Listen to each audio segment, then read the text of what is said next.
Bien-aimés, soyez bénis, bonjour. Nous allons parler de la nourriture, quelque chose que nous pratiquons au quotidien, la nourriture pour notre corps. Mais au niveau spirituel, Jésus nous parle de la nourriture dans la Bible. On va voir. Alors, Jean chapitre 6, verset 48, « Moi, je suis le pain de vie. Vos pères ont mangé la manne dans le désert, ils sont morts. C'est ici le pain qui descend du ciel, afin que celui qui en mange ne meure pas. Moi, je suis le pain vivant descendu du ciel. Si quelqu'un mange de ce pain, il vivra éternellement. Le pain que je donnerai, c'est ma chair, pour la vie du monde. » Les Juifs se querellaient entre eux et disaient « Comment celui-ci peut-il nous donner sa chair à manger ?» Jésus leur dit « En vérité, je vous le dis, si vous ne mangez la chair du Fils de l'homme et si vous ne buvez son sang, vous n'avez pas la vie en vous. Celui qui mange ma chair et qui boit mon sang a la vie éternelle, je le ressusciterai au dernier jour. Car ma chair est vraiment une nourriture et mon sang est vraiment un breuvage. Celui qui mange ma chair et qui boit mon sang demeure en moi et moi en lui.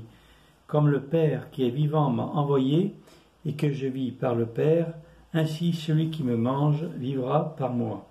C'est ici le pain descendu du ciel.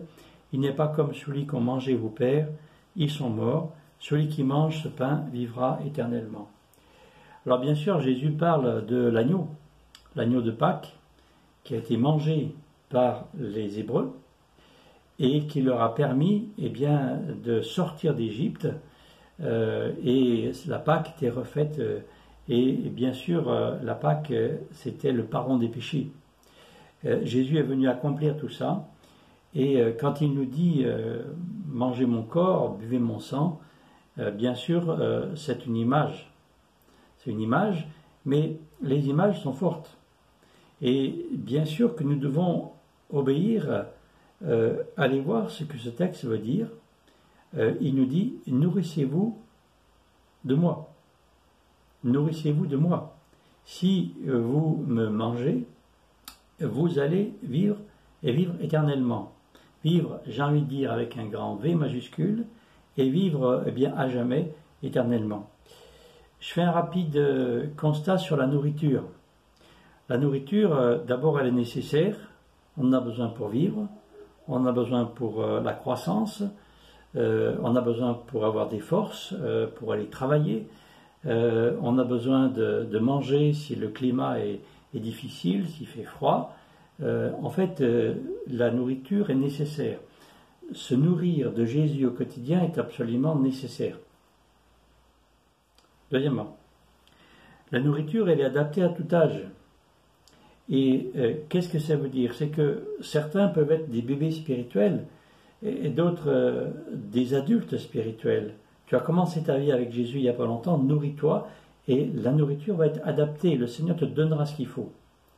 Mais si tu es un adulte, tu manges autrement et autre chose.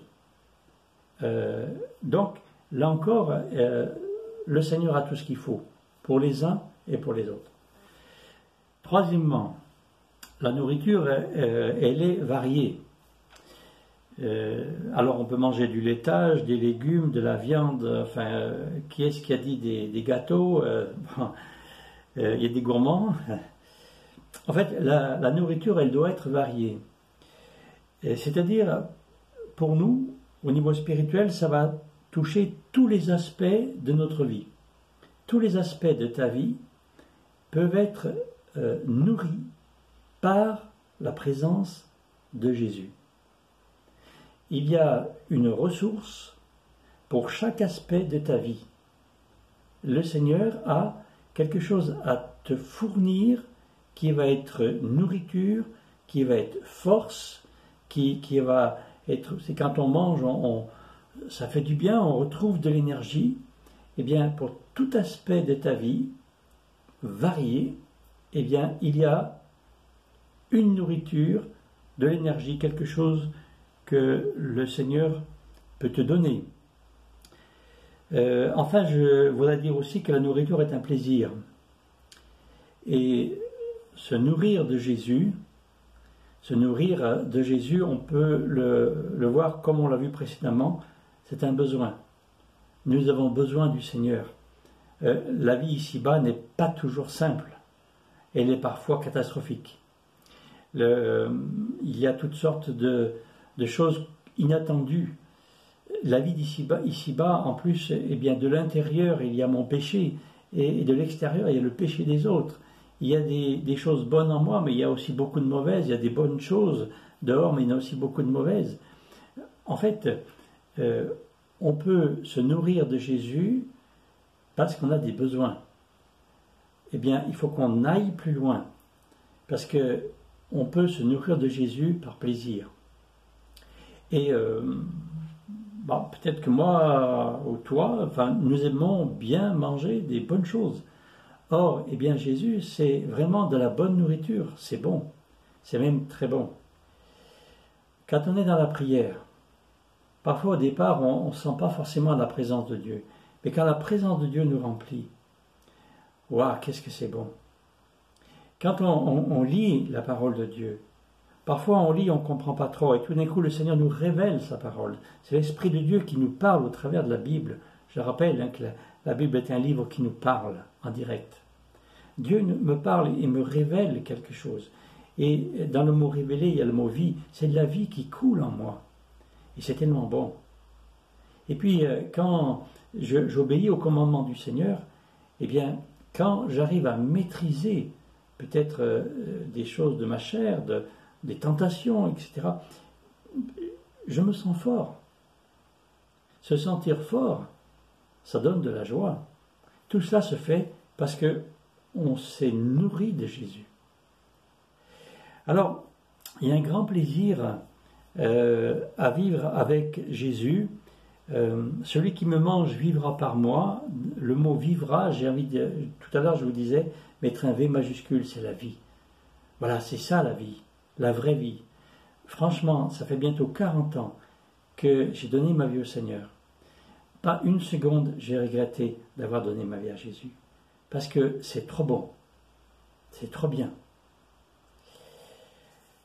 Je voudrais qu'on aille un petit peu plus loin. Tout à l'heure, on a vu, on peut être un bébé spirituel, commencer notre vie, ou peut-être un ado spirituel ou un adulte spirituel. Mais en fait, on ne mange pas les mêmes choses, mais on mange aussi différemment. Quand on est un bébé, on a besoin d'être nourri par les autres. En fait, si on prend un bébé qui a 6 mois, 8 mois, eh bien, il faut que la maman ou le papa, eh bien, il prend la cuillère et il trempe dans le petit pot et il lui donne à manger. Le bébé ne peut pas prendre la cuillère et manger lui-même. Il a besoin de quelqu'un d'autre. Mais très vite, l'enfant, on va lui apprendre, et puis d'ailleurs, lui aussi va vouloir manger tout seul. Alors bien sûr, les aliments arriveront toujours des parents, les aliments arriveront toujours du jardin, etc. Mais par contre, eh bien, il va apprendre très vite, il va vouloir très vite manger seul. Et c'est là que la question se pose, c'est qui me nourrit? Et là encore, je crois qu'il y a une grave erreur chez les chrétiens, c'est que nous pensons, comme tout vient de Dieu, nous pensons que c'est Dieu qui nous nourrit et que nous n'avons rien à faire. Et c'est là qu'est l'erreur. Parce qu'en fait, c'est à toi de te nourrir. C'est à toi de prendre la fourchette. C'est à toi d'aller chercher dans l'assiette. C'est à toi de mastiquer. C'est même à toi de digérer. En fait, Dieu va nous fournir tout ce que nous avons besoin. Il nous a fourni Jésus. Ça ne peut pas être mieux. Mais c'est à toi d'aller auprès de lui pour te nourrir de lui. Et en gros, on peut dire, c'est pas anti-biblique de dire, Dieu me nourrit, mais je me nourris de Jésus. D'ailleurs, les versets que nous avons lus tout à l'heure, verset 51, si quelqu'un mange de ce pain, c'est pas si je lui fais manger. Hein. Verset 53, si vous ne mangez la chair, donc mangez, si vous ne mangez pas, vous ne vivrez pas, mais si vous la mangez, vous vivrez. Verset 54, celui qui mange ma chair. Toutes les fois, on voit que l'intention vient de la personne. Le Seigneur nous a tout fourni, nous avons sa présence, sa vie, son esprit, sa parole, nous avons l'Église qui est là aussi et qui nous apporte de la nourriture spirituelle, la communion les uns avec les autres. Ok, nous avons tout cela, mais c'est à toi d'aller chercher cette nourriture. C'est très important parce que beaucoup pensent que comme c'est Dieu qui fait tout, eh bien on attend. Non. Si tu veux manger des légumes, il faut aller au marché ou bien aller dans ton jardin et cultiver, etc. Et ça va prendre du temps, des efforts, mais surtout, simplement, il faut que tu le veuilles. Or, avec le Seigneur, c'est la même chose. Il faut que tu le veuilles. Si tu veux être béni, il va falloir d'abord que tu le veuilles. Si tu veux recevoir de sa part, il faut d'abord que tu le veuilles. Si tu veux avancer avec Jésus, il va falloir que tu le veuilles. En fait, tout ce que le Seigneur a à disposition, il nous l'a déjà donné. Par la foi, nous pouvons le recevoir, mais il va falloir que tu le veuilles. L'intention, elle vient de ta part. Le salut, c'est Dieu, c'est lui qui a décidé de t'appeler et te sauver. L'intention vient de lui parce qu'il t'aime. C'est fait. Tu l'as reçu. Tu l'as accepté. Tu as dit OK. Mais maintenant, pour cet entretien, cette nourriture, cette avancée, ce service que tu vas rendre aussi au Seigneur, pour tout cela, l'intention doit venir de toi. Alors bien sûr, nous devons mettre nos intentions au service du Seigneur et conformément à sa volonté et à son plan. Mais le pire, c'est quand tu ne veux rien, quand tu attends tout et que tu ne veux rien, quand c'est toujours les autres ou Dieu qui doit t'envoyer quelque chose et que tu ne fais plus rien, que tu n'avances plus dans ce sens-là. Mon frère, ma sœur, cher ami, s'il vous plaît, mettez-vous en marche. Parce que c'est à toi d'avoir l'intention de te nourrir du Seigneur. Christ est ta nourriture, mais c'est à toi de manger.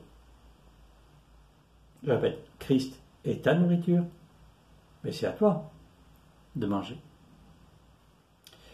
Je termine par ce verset 57 à nouveau. Celui qui me mange vivra par moi. Combien vont durer tes jours, je ne sais pas. Mais ce que je sais, c'est que chaque jour que nous vivons avec Jésus est un jour plein de lumière, plein de grâce, plein de joie, plein de belles réalisations que nous faisons avec lui. Pourquoi ? Parce que nous avons l'intention de le faire, nous sommes disposés à le faire, et ainsi nous avançons avec Jésus. Que le Seigneur vous bénisse.